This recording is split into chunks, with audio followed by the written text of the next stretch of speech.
সন্তান, অনেকেরই প্রশ্ন থাকে যে সন্তান বিভিন্ন প্রকারের হয়ে থাকে কেন।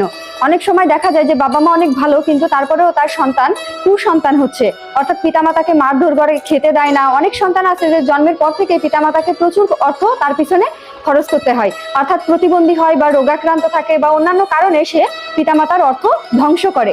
এরপরে হচ্ছে কিছু সন্তান থাকে যারা হচ্ছে পিতামাতার প্রতি তাদের কোনো কেয়ার থাকে না, অর্থাৎ প্রচন্ড উদাসীন থাকে, বিবাহ করে বা জীবনের একটা পর্যায়ে গিয়ে পিতামাতার থেকে দূরে থাকতেই তারা বেশি পছন্দ করে। আর এক প্রকার সন্তান থাকে যারা হচ্ছে সেবক বা ধার্মিক, এবং তারা হচ্ছে বাবা মা সবসময় সেবা করতে পছন্দ করে। তাহলে আজকে আমরা ভাগবতের অষ্টম স্কন্ধ ইভেন মনুস্মৃতি অনুযায়ী জানবো যে কেন এই 4 প্রকার সন্তানের সৃষ্টি হয়। প্রথমেই আমরা জানবো যে এটা ঋণগ্রস্ত বা যে প্রতিবন্ধী বা বিভিন্ন রোগাক্রান্ত যারা পিতামাতার অর্থ ধ্বংস করে, এরকম সন্তান কেন তৈরি হয়। অর্থাৎ আপনি পূর্বজন্মে সেই ব্যক্তির কাছ থেকে কোনো ঋণ নিয়েছিলেন বা সেই ব্যক্তির কাছে আপনি ঋণগ্রস্ত ছিলেন, সেটা শোধ না করেই আপনি মৃত্যুবরণ করেছেন।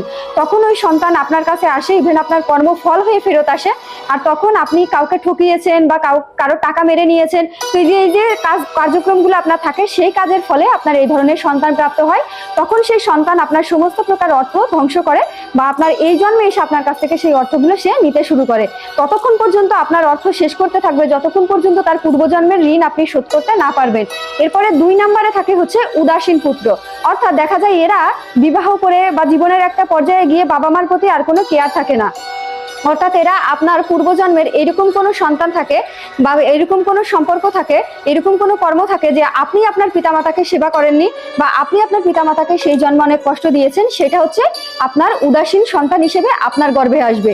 এরপরে 3 নম্বরে থাকে হচ্ছে কুপুত্র বা শত্রুপুত্র, অর্থাৎ আপনার আগের জন্মে কেউ শত্রু ছিল, সে আপনার এই জন্মে পুত্র রূপে বা সন্তান রূপে আপনার গৃহে কিন্তু জন্ম নিবে। ইভেন আপনার ক্ষতি চাইবে, আপনাকে মারধর করবে, ঝগড়াঝাটি করবে। অনেক সময় দেখা যায় যে পিতামাতাকে বাড়ি থেকে বের করে দেয় বা গৃহ থেকে তাড়িয়ে দেয়, কখনো দেখাশোনা করে না। মানে যত প্রকার খারাপ আচরণ আছে তার সেটা আপনার সাথে সে করতে থাকবে, অর্থাৎ কারণ আপনার ওই শত্রু তখন আপনার কাছে পুত্র হয়ে আসবে।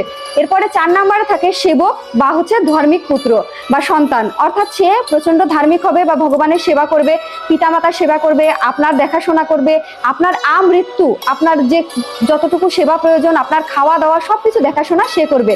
কারণ হচ্ছে আগের জন্মে আপনি আপনার পিতামাতাকে সেবা করেছেন বা আপনি এমন কোনো ভালো কর্ম করে এসেছেন যার কারণে আপনি এরকম সুসন্তান প্রাপ্ত হয়েছেন।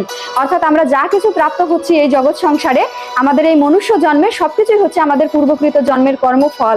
প্রত্যেকেই আমাদের সেই কর্মফল রূপে আমাদের কাছে ফেরত আসে। তাই এই জন্ম অন্তত এখন থেকে ভালো কর্ম করুন, যাতে এর পরের যদি কখনো জন্ম হয় অন্তত এইরকমের দুঃখ কষ্ট ভোগ করতে না হয়। রাধে রাধে। ভিডিওটা অবশ্যই শেয়ার করবেন ভালো লাগলে। ধন্যবাদ সবাইকে।